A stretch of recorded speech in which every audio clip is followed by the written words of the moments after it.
Eu sou Mário Persona e essas são as respostas que eu dei aos que me perguntaram sobre a Bíblia. Um leitor escreveu perguntando como pronunciar os nomes sagrados. Hoje, muitos cristãos insistem que nós devemos falar de Deus ou nos dirigir a Ele usando algum dos nomes sagrados pelos quais Ele se revelou no Antigo Testamento. Enquanto alguns dizem que Deus deve ser chamado de YHWH, o que pode ser fácil de escrever, mas é impossível de se pronunciar por não incluir vogais. Outros adotam Yahweh, ou Jeová, ou Javé, que incluem as vogais que se acredita terem existido originalmente em YHWH. Ou então usam o Eterno, Altíssimo, El Shaddai, Elohim, Adonai, etc. Alguns pegam carona na onda hebraica e insistem que se você não chamar Jesus de Yeshua, Yahshua ou alguma variante hebraica, ele não irá atender ao seu chamado. Será que existe fundamento nisso tudo? Para começar, em nenhum lugar do Antigo Testamento, Deus ordenou aos israelitas que deveriam dirigir-se a Ele usando um dos nomes sagrados com os quais Ele é identificado nas Escrituras. Ele se revelou por diferentes nomes em diferentes momentos e segundo o caráter de cada uma dessas suas variadas atuações para com Israel, para com a criação, para com os gentios, etc.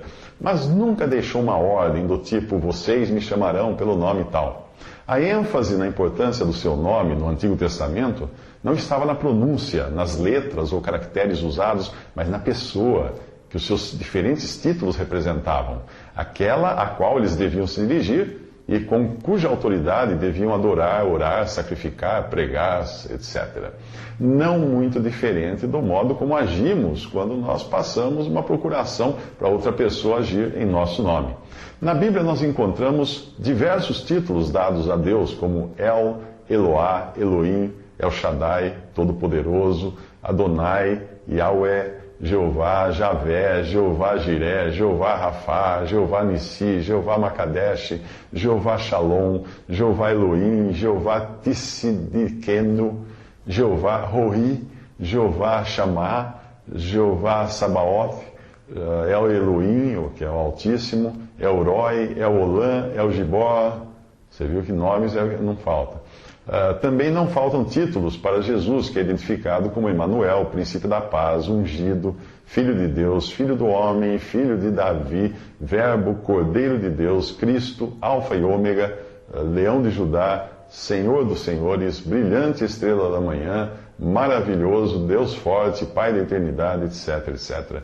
Com tantos nomes e títulos, fica realmente complicado saber como devemos nos dirigir a Deus. Se Deus não deu uma ordem expressa quanto ao modo como o seu povo de Israel devia chamá-lo, exceto de modo apenas informativo, quando ele se revelou a Moisés como o Eu Sou, o que sou, ele certamente ordenou o modo como seria chamado no futuro, quando o seu povo estivesse instalado no reino terrenal, o seu povo de Israel estivesse instalado no reino terrenal, no reino na terra. Uma passagem na Bíblia diz, mas eu dizia, como te porei entre os filhos e te darei a terra desejável, a excelente herança dos exércitos das nações? E eu disse, Pai me chamarás, e de mim te não desviarás. Isso está em Jeremias 3,19. Por isso Jesus, quando esteve aqui, ensinou a seus discípulos que deveriam chamar a Deus de Pai, pois com a sua morte e ressurreição e a descida do Espírito Santo, eles entrariam numa relação de parentesco como nunca tinham desfrutado antes. Meu pai se chamava Mário, mesmo nome que eu, mas eu sempre o chamei de papai, nunca de Mário. Minha mãe se chamava Ruth, mas eu nunca chamei por esse nome, e sim por mamãe. Você acha que quando eu os chamava de papai e mamãe, eles não me atendiam porque eu não estava dizendo os nomes que eles traziam na certidão de nascimento? Será que eles se faziam surdos aos meus pedidos por não terem certeza de que era com eles que eu estava falando? O simples pensar em algo assim é absurdo. Os meus pais sabiam muito bem a quem eu estava me dirigindo quando os chamava de papai e mamãe, pois nenhum outro se enquadrava naquela relação, além das minhas irmãs. O garoto do vizinho podia gritar papai, que meu pai não ia olhar por sobre o muro e dizer o que você quer. Ou mamãe, ela também não ia atender. Pois eles sabiam que não estava falando com eles, apesar de usar uma palavra ou palavras idênticas às que eu e minhas irmãs usávamos para chamar por eles.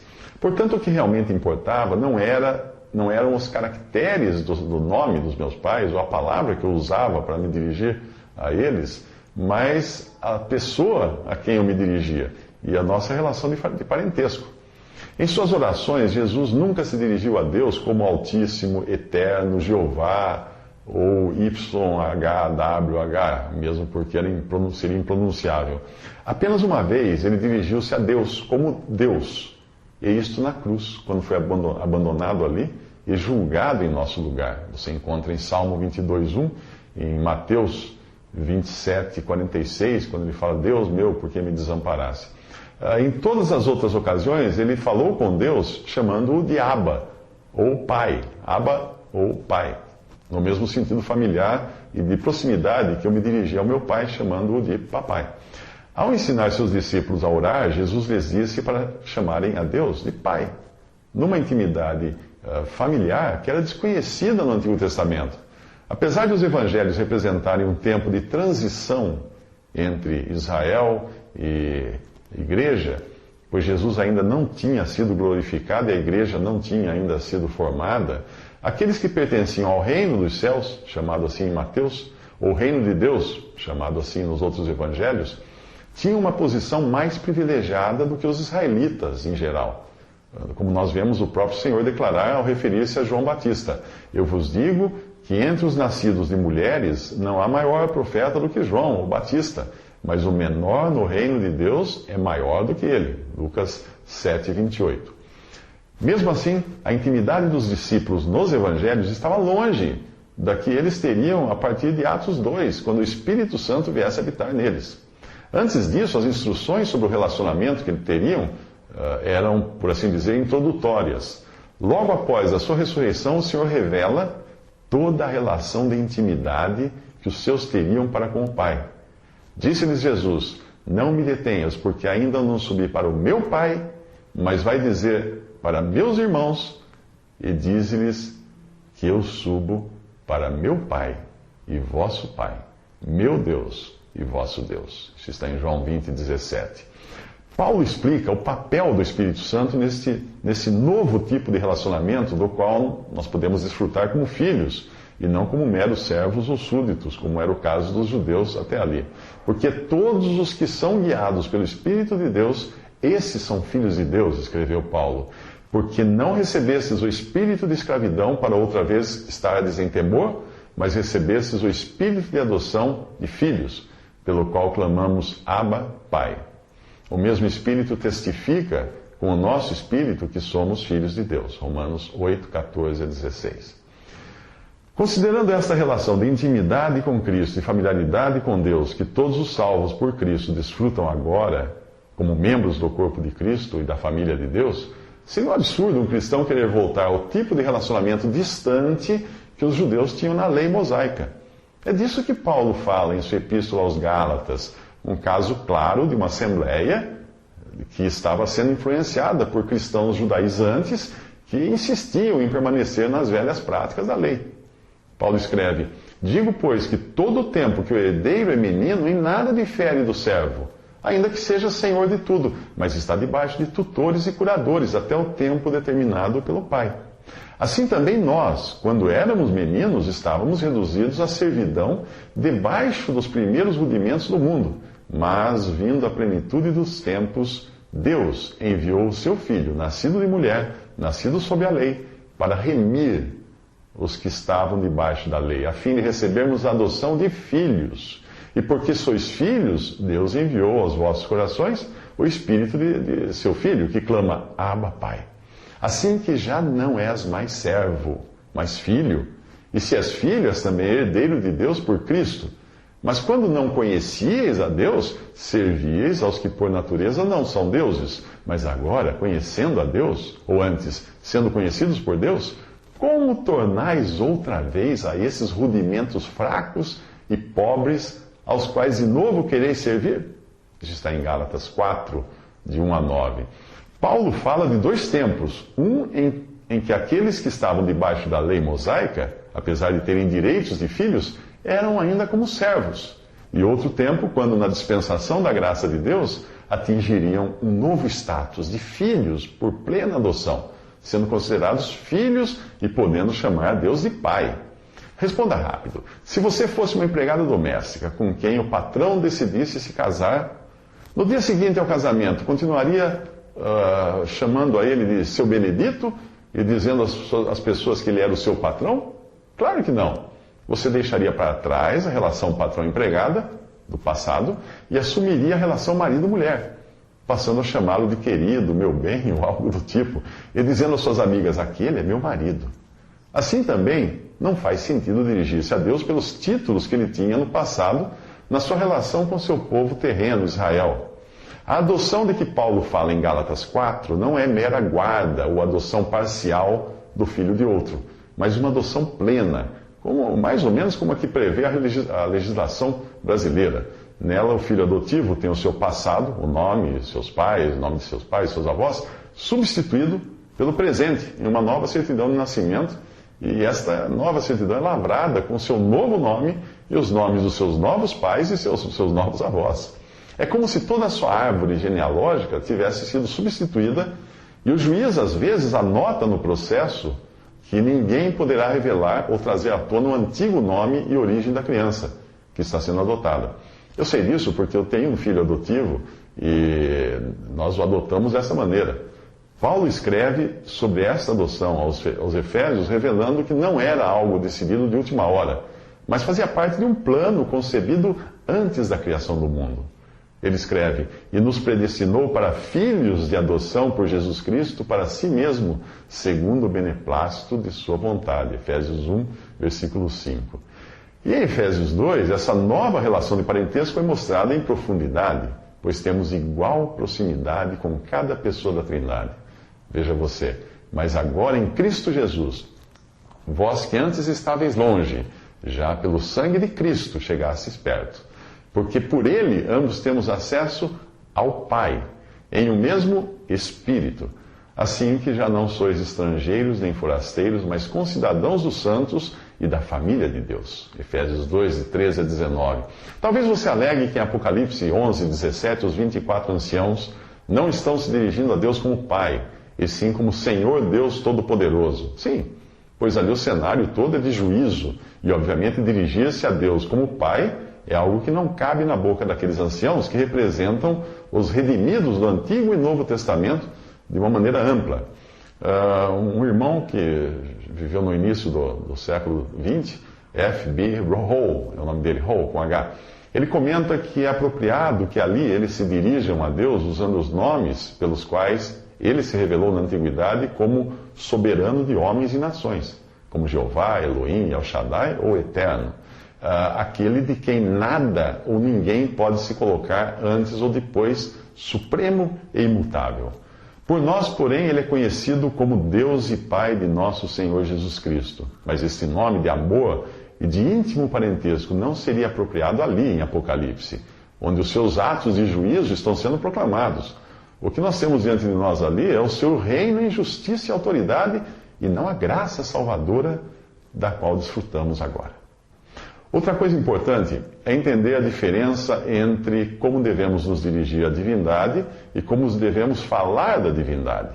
É óbvio que Deus é eterno, poderoso, todo-poderoso, altíssimo, etc. Mas todos esses títulos que fazem sentido em determinadas situações e passagens das Escrituras, eles, em situações atuais, podem ser até impróprios de serem usados por um cristão. Por exemplo, quando em Atos a jovem possessa seguia Paulo e Silas, chamando-os de servos do Deus Altíssimo, Atos 16, 17, aquilo poderia parecer muito apropriado para quem não tivesse discernimento, mas o uso da expressão só indicava que a jovem não conhecia a Deus.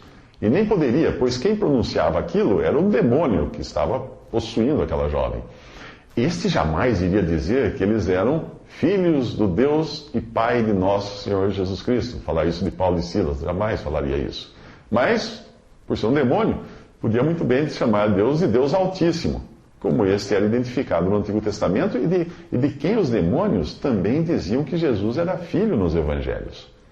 O fato de Deus ser identificado por diferentes títulos no Antigo Testamento não significa que nós devemos nos dirigir a Ele usando desses mesmos títulos.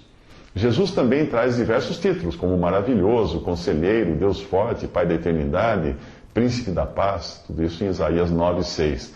Mas eu não me dirijo a ele por seus títulos, pois não é assim que a palavra de Deus me ensina a fazer.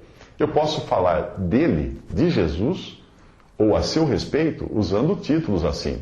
Mas nunca vou falar com ele em oração desse modo. Eu também posso citar Jesus, falar de Jesus, mas ao me dirigir a ele, eu nunca o chamo de Jesus. Do mesmo modo como ao dirigir-me ao meu pai, eu nunca o chamava de Mário. O meu vizinho o chamava assim por não ter qualquer relação de parentesco, mas não era o meu caso. Uma passagem que diz: porque ainda que haja também alguns que se chamem deuses, quer no céu, quer na terra, como há muitos deuses e muitos senhores, todavia para nós, cristãos, hoje, há um só Deus, o Pai, de quem é tudo e para quem nós vivemos, e um só Senhor, Jesus Cristo, pelo qual são todas as coisas e nós por Ele. 1 Coríntios 8, de 5 a 6. Quer dizer que não posso orar dizendo: Jesus, preciso disso e daquilo, ou agradecer dizendo: obrigado, Jesus, por isso e aquilo? Bem, a menos que você seja um demônio, ou não tenha qualquer relação de familiaridade com ele, é melhor orar do modo como nós somos ensinados na palavra de Deus, chamando-o de Senhor. Ou quando falarmos com Deus, chamando-o de Pai. Você ficou surpreso por eu mencionar demônios? Então perceba que é assim que eles se dirigiam a Jesus na Bíblia, chamando-o pelo nome, Jesus. E é assim também que fazem as pessoas que não demonstram ter qualquer relação de familiaridade com ele, ou talvez ainda não o confessaram como Senhor, como fala Romanos 10, versículo 9. E às vezes fazem até rodeios, chamando de amigão lá de cima, chefão, coisas desse tipo, imagina. Em Mateus 8, 29, Marcos 1, 23 a 24, Lucas 4, 34, Marcos 5, 7, Lucas 8, 28, você encontra passagens nas quais os demônios se dirigem a Jesus, não por Senhor, mas por seu nome, Jesus. Eles o chamam diretamente de Jesus. Você poderá alegar que os leprosos de Lucas 17, 13 e o cego de Marcos 10, 47 se dirigiam a ele chamando-o de Jesus, tratando-o por Jesus. Mas isso foi antes de conhecerem quem ele realmente era e serem curados por ele. Todos os discípulos o chamavam de Senhor quando se dirigiam a ele, e a Deus chamavam de Pai. Se você não for um demônio e se Jesus não for para você um desconhecido, é melhor chamá-lo de Senhor. Quando falar com ele, ou na oração a Deus, chamar esse de Pai, ou Pai de nosso Senhor Jesus Cristo, como o próprio Senhor Jesus nos ensinou. Ficar repetindo nomes em hebraico pode impressionar quem não conhece a Bíblia, mas só irá demonstrar que você ainda não se apropriou da intimidade familiar a qual nós fomos introduzidos nesta dispensação. Não queira se fazer diferente dos simples cristãos que não conhecem nem grego nem hebraico, e mesmo assim chamam a Jesus da forma bíblica, Senhor, e a Deus de Pai, quando oram a uma das duas pessoas da Trindade. Ou simplesmente Deus, quando falam do Pai a outras pessoas.